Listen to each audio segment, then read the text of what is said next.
Welcome back. RO के क्रम में आगे बढ़ते हुए शुरू करते हैं आज के प्रश्नों को। आज की वीडियो का पहला प्रश्न है, नव नालंदा महाविहार इसके लिए विख्यात है? ऑप्शंस हैं हैनसांग स्मारक, पाली अनुसंधान संस्थान, महावीर का जन्म स्थान या फिर संग्रहालय। यहां पर सही ऑप्शन है ऑप्शन बी, पाली अनुसंधान संस्थान।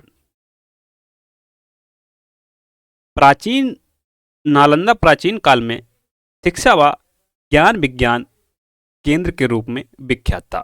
नालंदा विश्वविद्यालय में पढ़ने वाले छात्रों में चीन में ह्वेनसांग 630 से 644 ईस्वी, इत्सिंग 673 से 692 एवं तिब्बत से लामा तारानाथ आए थे। नव नालंदा महाविहार पाली अनुसंधान केंद्र के लिए विख्यात है। प्रश्न नंबर 2, विश्व का पहला गणतंत्र वैशाली में किसके द्वारा स्थापित किया गया? ऑप्शंस हैं मौर्य, नंद, गुप्त, लिच्छवी। यहां पर सही ऑप्शन है ऑप्शन डी, लिच्छवी। यह विश्व का पहला गणतंत्र राज्य था। इसकी स्थापना सूर्य वंश के संस्थापक इक्ष्वाक के पुत्र विशाल ने की थी। ईसा पूर्व 7वीं सदी के आसपास वैशाली का राजतंत्र गणतंत्र में परिवर्तित हो गया। वज्र संघ की राजधानी वैशाली वसाड़ बनाई गई। इसकी सीमाएं वर्तमान वैशाली और मुजफ्फरपुर जिलों तक फैली थी। लिच्छवी वज्र संघ में सर्व प्रमुख थे।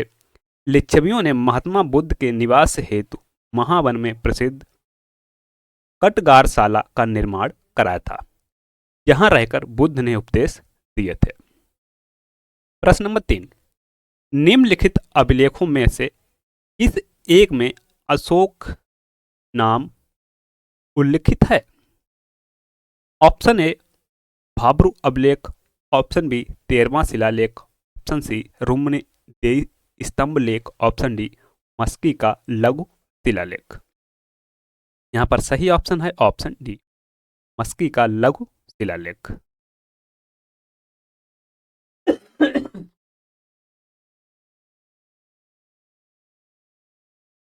अभिलेखों में अशोक को देवा नाम प्रियदर्शी एवं राजा के संबोधन से संबोधित किया गया है। सर्वप्रथम मस्की अभिलेख में अशोक नाम मिलता है। गुर्जरा लेख में भी इसका नाम अशोक मिलता है। प्रश्न नंबर 4, वीडियो को लाइक करते चलें, शेयर भी करें और चैनल को सब्सक्राइब नहीं किया है तो सब्सक्राइब कर दीजिए, बेल आइकन को प्रेस कर दीजिए, इससे हमारे आने वाले वीडियो को नोटिफिकेशन आपको मिलता रहे। प्रश्न नंबर 4, चीनी यात्री जिसने भीनमाल की यात्रा की थी? ऑप्शन ए हायान, option B Hiuen Tsang, option C तंग यून, ऑप्शन डी इत्सिंग। यहां पर सही ऑप्शन है ऑप्शन बी ह्वेनसांग।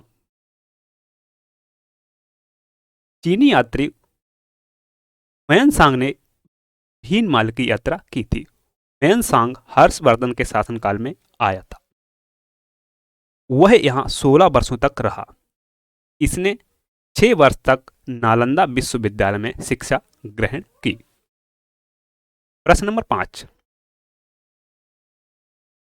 गंधार शैली की मूर्ति कला में बुद्ध के सारनाथ में हुए प्रथम धर्मोपदेश से संबंध प्रवचन मुद्रा का नाम है। Option A Abhaya, option B Dharmachakra, option C Dhyana, option D भूमि स्पर्श भारत।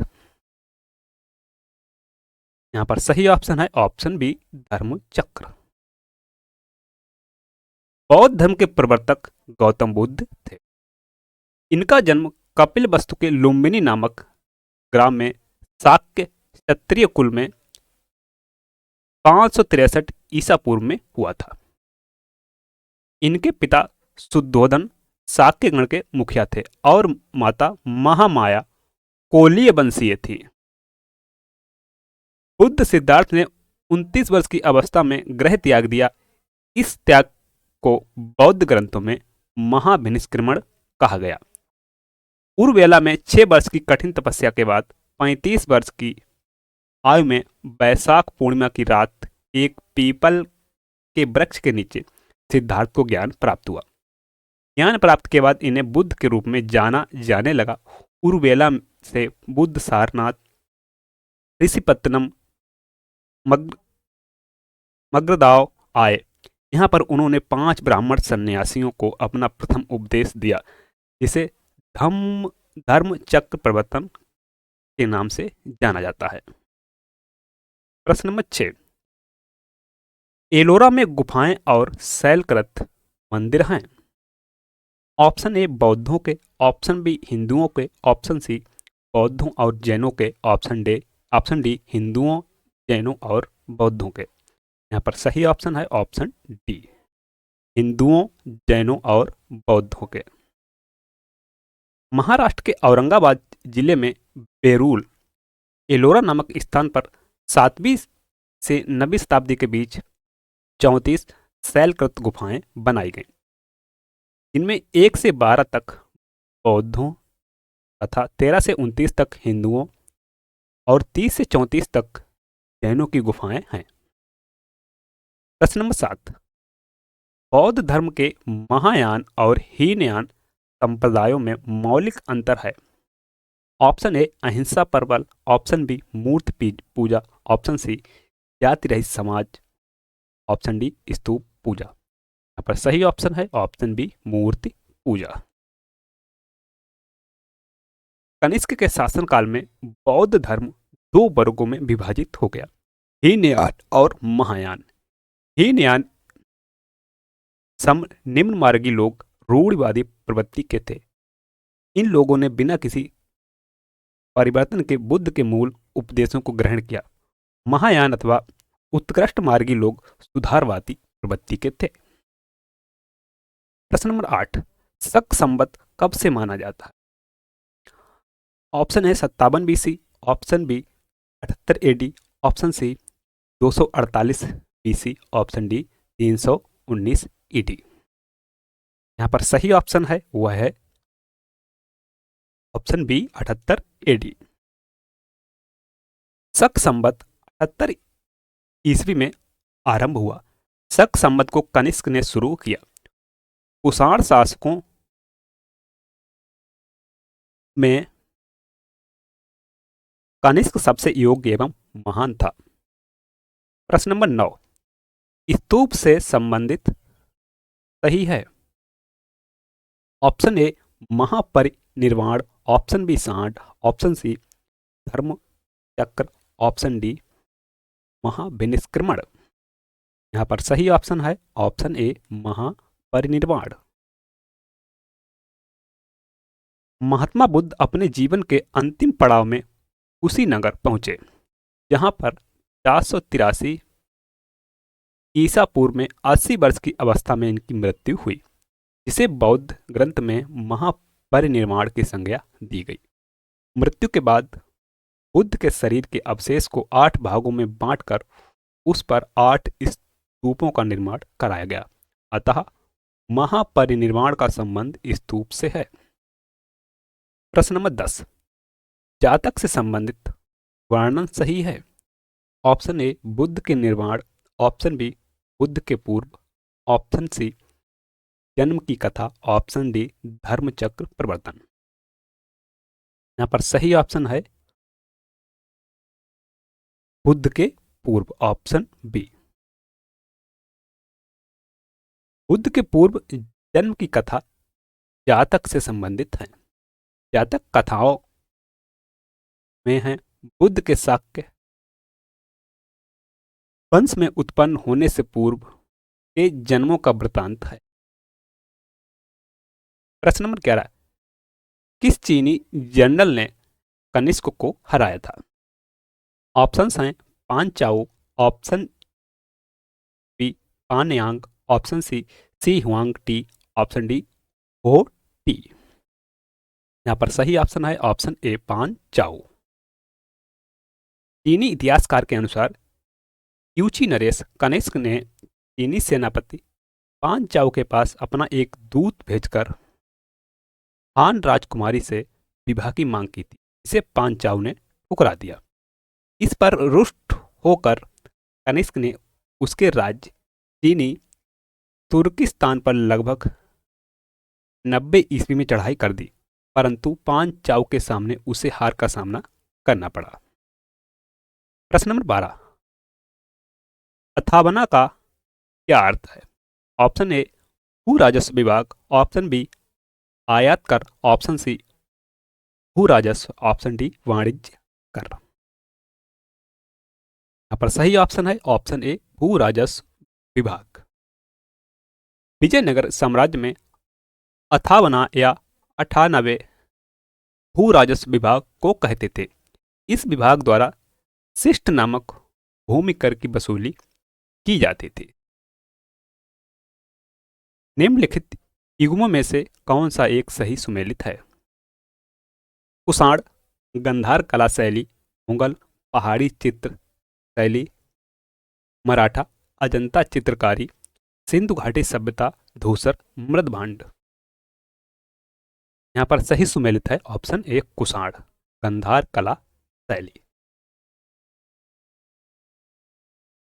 गंधार कला शैली कुषाण काल की है। बुद्ध की प्रथम मूर्ति गंधार कला के अंतर्गत बनी थी। मौर्यकालीन चित्रकला के अंतर्गत अजंता की गुफाएं काफी प्रसिद्ध हैं। प्रश्न नंबर 14, अमीर खुसरो ने किसके विकास में अग्रगामी की भूमिका निभाई? Option A Brajbhasha, option B Awadhi, option C Khadi Boli, option D Bhojpuri. यहाँ पर सही ऑप्शन है ऑप्शन सी खड़ी बोली। अमीर खुसरो ने खड़ी बोली के विकास में अग्रगामी भूमिका निभाई है।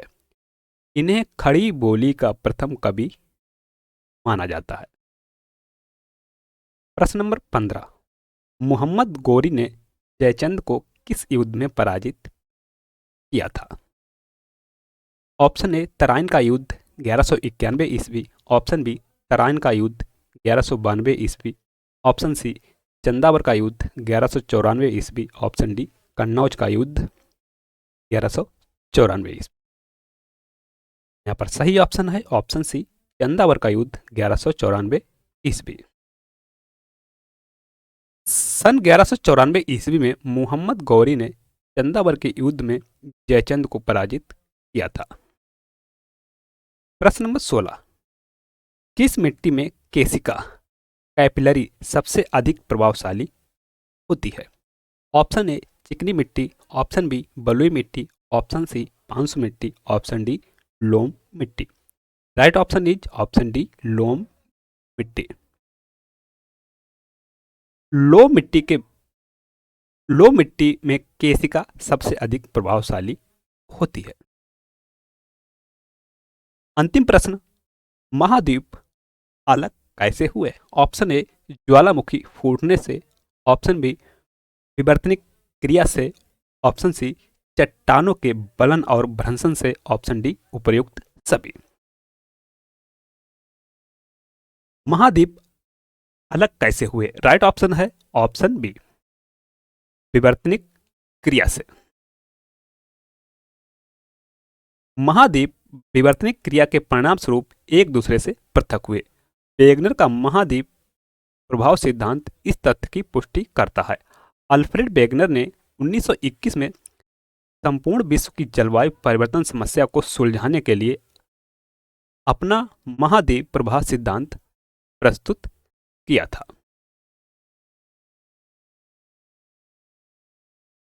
Thanks for watching. वीडियो को लाइक करें, शेयर करें, कमेंट करें और चैनल को सब्सक्राइब नहीं किया है तो सब्सक्राइब कर दीजिए तथा बेल आइकन को प्रेस कर दीजिए। इससे हमारे आने वाले वीडियो का नोटिफिकेशन आपको मिलता रहे। Thanks once again. मिलते हैं नेक्स्ट वीडियो में नए प्रश्नों के साथ। तब तक के लिए जय हिंद।